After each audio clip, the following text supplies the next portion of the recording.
On today's installment of It's You, Not the Equipment, we're going to start a chainsaw. It's very simple. If your chainsaw is tuned correctly, it's going to start like this every time, and then after it's warm, it's going to start just by pulling the rope. Make sure that your chainsaw is in the on position. Press the bulb. Make sure that it's primed. Pull the choke, which is over here. You can't see it. You get a little burble like that, you put it on half choke.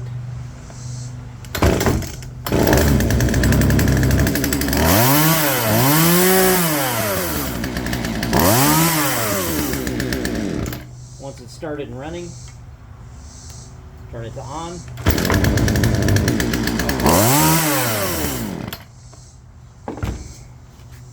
And that is how you start a chainsaw.